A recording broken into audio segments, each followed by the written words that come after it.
Tired of dropping your phone or struggling to prop it up? Meet the Pop Sockets phone grip with expanding kickstand in black, your new must-have accessory. Don't miss out. Grab yours today. Click the link in the video description to shop now on Amazon. Welcome to Electro Drive News. I'm your host today. Imagine hitting the open road in a sleek electric vehicle, with the wind in your hair and the sun on your face. That's what Daphne Dixon, from the Clean Transportation Coalition of Western Connecticut, is experiencing on her annual cross-country road trip. But this year, she's not just cruising for fun, she's also highlighting a groundbreaking training program for EV mechanics at the Community College of Allegheny County. In Pennsylvania, where Pittsburgh is located, Daphne Dixon visited the CCAC's Registered EV Technician Apprenticeship Program, which was the first of its kind nationwide. This innovative program has already seen the start of its first cohort of 12 students, and they're on track to be certified this December. The college hopes to begin the next cohort in September, with about 50 people already showing interest. So, what makes this training program so special? Well, it's a unique blend of classroom training where students learn the basics of high-voltage systems in battery electric vehicles and hands-on work in the auto garage at the Oakdale campus. The best part?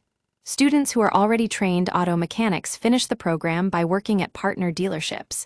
It's like having on-the-job experience and earning a certification all in one. As Daphne Dixon puts it, like any road trip, it's an adventure. With an EV, it does take a little more planning, but the journey along the way is so much sweeter. And that's exactly what's happening here.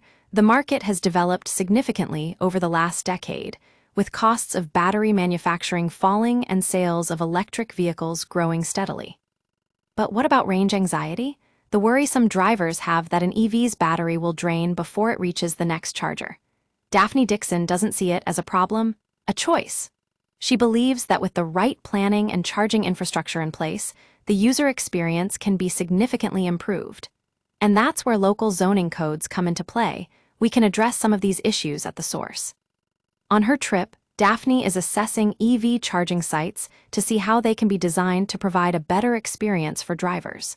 She's already noticed some areas with issues like inadequate lighting and shelter, but she believes that with a little creativity and planning, these problems can be solved.